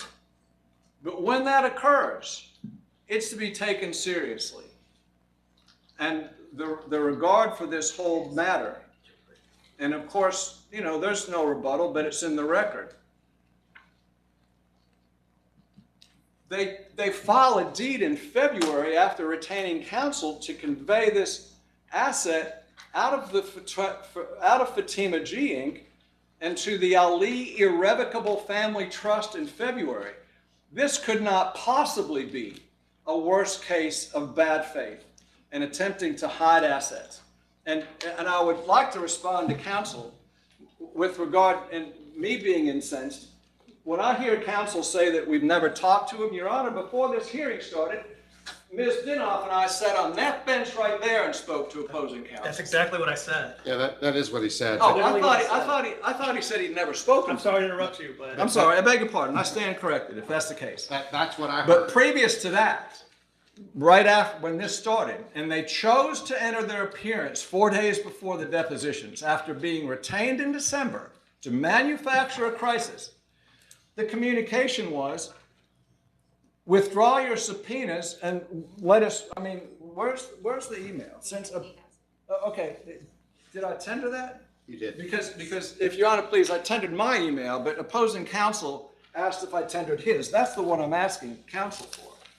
And that's the one I'd like you to see. But what I they, believe we attached it to our motion. Yeah, that Sure, email you're sure. referencing is attached to. sure, okay, so. Because I've seen it. So, sure, all that email is asking is, you know, withdraw your notices of deposition, including Cedrew's, which was served months before by Scott Stonick on March 11th, served on him personally.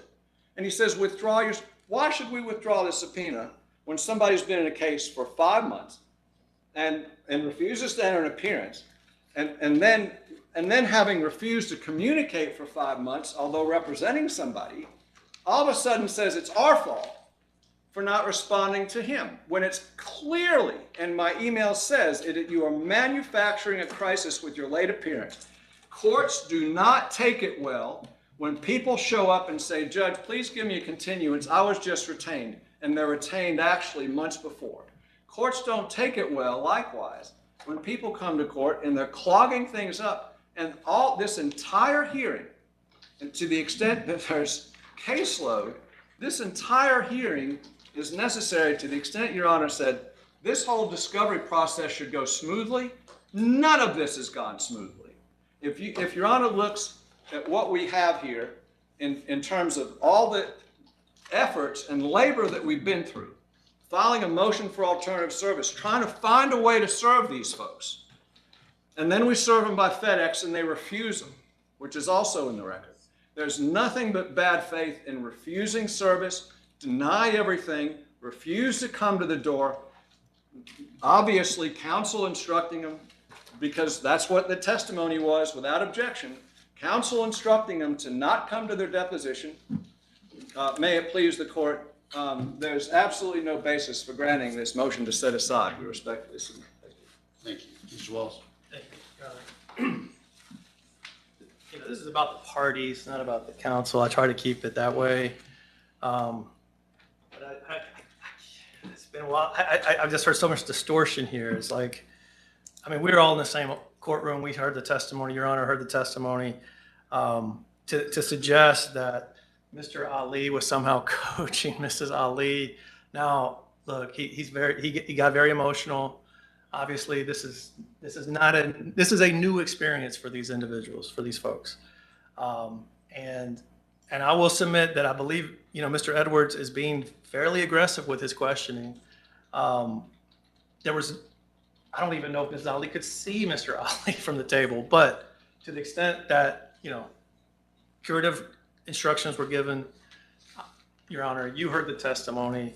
You know it wasn't anywhere near this sort of striking her testimony that she's somehow being coached and that I'm the one telling him what to say to her. It's just, it's ludicrous to me, Your Honor. But so, Your Honor heard the testimony. You saw everything too. So I don't feel like I need to say a lot on that. I just take extreme umbrage with it, and just the distortion of what the actual evidence was, how it was conveyed, how it was given. Okay. All of this discussion about the non-est with Kevin Williams the second time around, and how he said he saw her in the window and this and that. None of that matters.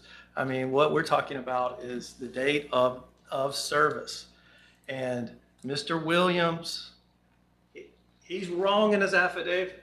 He is flat out wrong. He says he served a male named Sarah Ali. Let's not forget that. And that's at the end of the day, you know, they could dance around, well, he got the weight right. I mean, despite what Mr. Edwards said, I did say that in my open. You know, that's what we said in our brief. A broken clock is right twice a day. So he was right once. He was right on one of the things. And he was kind of close to some other stuff. But the fact of the matter was, he did not serve Mrs. Ali. And he doubles down, Mr. Williams does, by saying, no, Mr. Ali came there too. And I know that because he came over there and he took the paperwork and was trying to see my driver's my license tag and stuff my tag on my car, and trying to get the mail. Your Honor heard the testimony from both of the Alis. It is 100% credible. Mrs. Ali runs a salon, a hair salon. She's going to dye her hair. It looks like it does now. In fact, she said it was straight then, but it's the same color. She's got appearances to uphold. She's not going to allow herself to have salt and pepper hair. Her age was wrong. Her height was wrong. And again, I'm going to stress that, Judge. Mr. Williams goes out of his way to say 5'1", I would have noticed. If she was 5'1", I would have noticed that because my sister's 5'1". Well, the defense has never tried to rebut that. Her testimony on the stand matches what was on her driver's license. She's 5'1". And the glasses.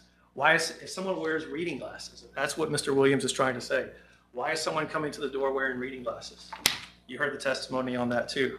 And I will submit, yes, she didn't keep a log record. You know, Your Honor, I'll just say this. This is the problem that we have as the defense trying to come in here setting aside a judgment.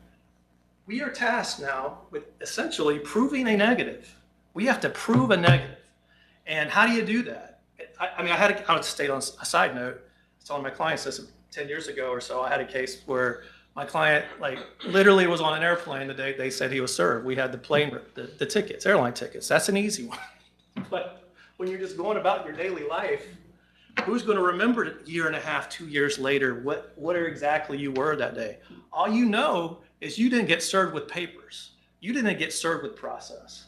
Now, luckily, it was Thanksgiving week. It's a busy week at the salon. Miss Ali testified. She goes there at 11, probably got there earlier that day, didn't come home till 8:30. Mr. Ali testified, I was never home. I never saw this man. She never called me on the phone. None of that happened. Just none of it happened.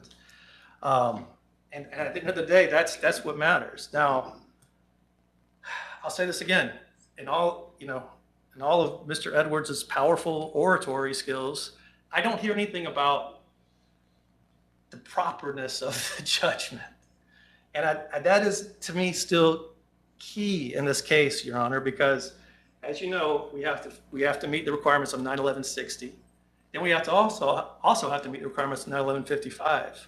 And I can't imagine a stronger meritorious defenses than what we have laid out in this situation. They have sued the wrong people, and they never should have sued an individual.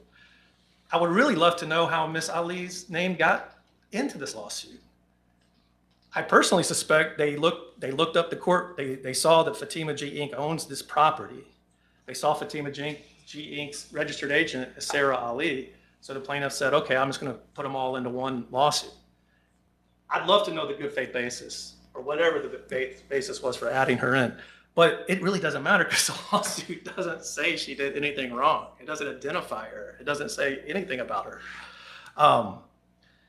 Now, Mr. Edwards says we did this whole scheme to kind of like wait to the 11th hour and then, quote, manufacture a crisis.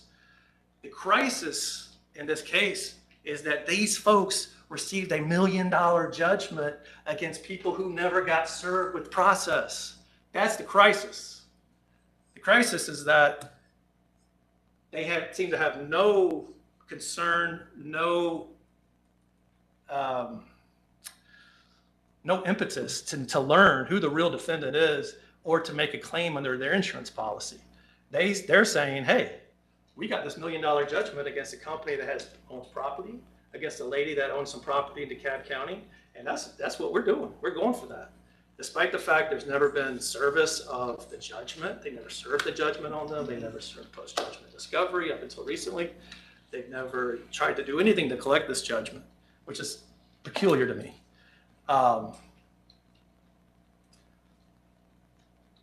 Daring one more time back to the Williams, and I'm just going to stress this again, Your Honor.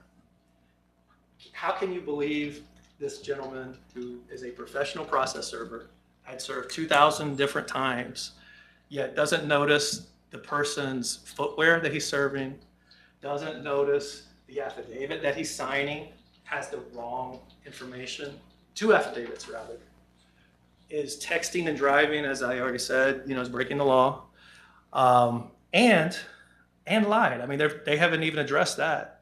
I mean, this man said under oath, no, I've never been disqualified from a court before for giving service. Yes, he has. We know this. Also, I mean, the process server I use, he takes video. He takes pictures. Mr. Williams stated in his deposition, he's got no video, no pictures, no audio, no nothing else that could corroborate this. So even if the court, so I guess he might be the world's worst process server. I don't know. But we do know this. His affidavit's wrong. And you've heard the testimony from Mrs. Ali, Mr. Ali. I submit to you they are 100% credible. The plaintiff has tried mightily to poke holes in it, and at the end of the day, it is what it is. I think I've already addressed the legal issues, that irrespective of the service issues, Your Honor. I'll just state again, the non-amendable defects are the affidavit itself. 911-4I, the motion that the plaintiff is traveling under to change their affidavit now after the fact, states, quote, at any time in its discretion and upon such terms as it deems just, the court may allow any process or proof of service thereof to be amended unless it clearly appears that material prejudice would result to the substantial rights of the party against whom the process issued. So what else is material prejudice but for a default judgment? I can't think of anything else that's more materially prejudicing my clients. Even if the court were to find that service was proper, there's a non-amendable defect on the case because they're saying they served someone who isn't the person whom they have the judgment against. That in and of itself defeats the entire motion. And the plaintiff has not cited one case that has talked about, again, the interplay of that 911-4H and I. The one case that was relied on, and we talked about this in our brief, didn't have to do with service. It had to do with the designation of the party being served. This is the Miller versus U.S. Shelter Corp case. I'm sorry if I'm talking too fast. That's all right. I'm almost with you. Okay. I have Miller, U.S. Shelter. It's 179 Georgia App 469. Now I have it. Go ahead. Yeah. 1986 case, and it's in that case they had properly served the registered agent for the company. They didn't do anything. They let it go to default, and they said, no, you had the wrong defendant or the wrong party styling. I believe it turned out to be. What's that citation? I had 174 Georgia App. 179. That's what you get. I had it. It's 179 Georgia App 469. It was, in essence, I guess the company's name was U.S. Shelter Corporation of Delaware. I have it now. Okay. And the court allowed that affidavit to be amended because it was a true misnomer. everyone knew who the right defendant was. Everyone knew they served the right defendant. They just didn't have the full corporate name in the designation. And they said that's a misnomer. It relates back. How is it a misnomer when you're saying you served a male, a male presenting person, when that's not who you served? How is that a misnomer? How is it a misnomer that you said you served someone who's 60 years old, who's 5'4", who wears glasses, who has salt and pepper hair? None of that's true.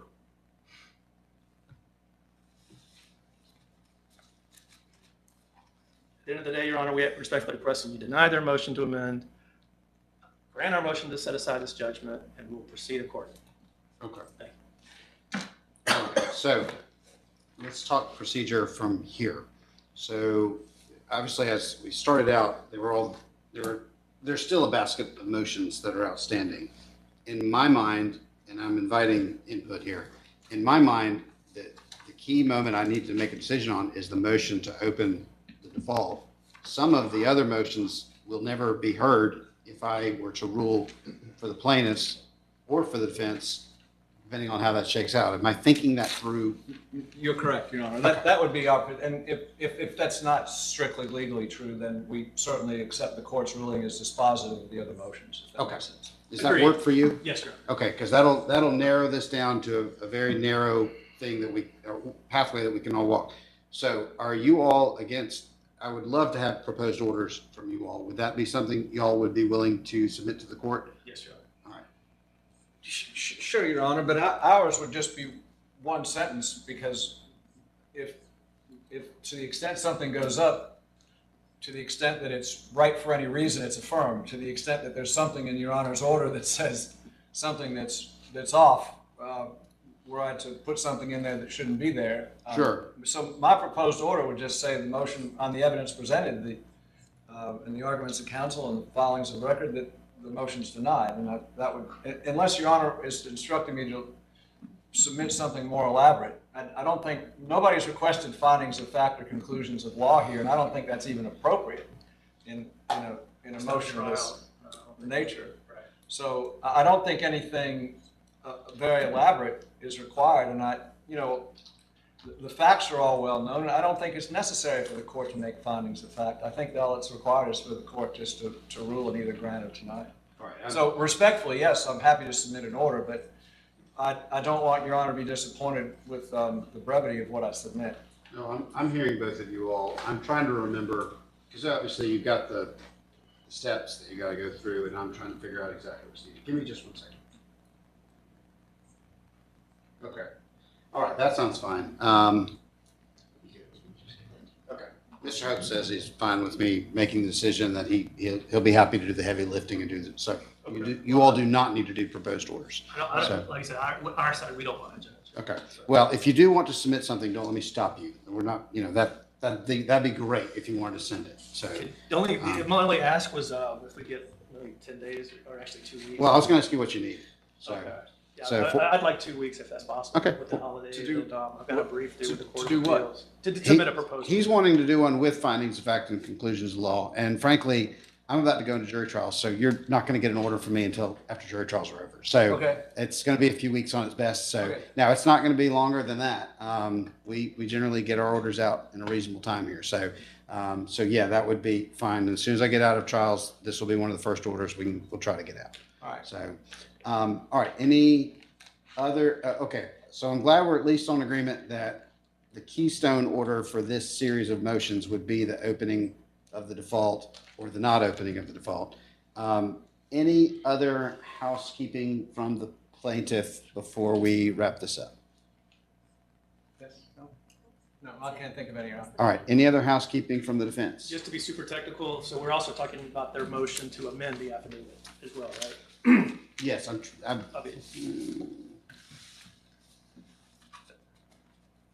Okay. Yeah, those are tied together. I think we've argued it. yeah, we've argued it, Just- those are tied just wanna together, make sure. that sounds great. Okay. And then nothing else from us. No, we'll deal with everything else afterwards, if at all, as we go. Okay. Thank you, Your Honor. Thank you all. Thank you, Your Honor. You'll have a safe drive back to Tucker. At least you're going against traffic heading back, so That's right. We're better this time. hopefully. So.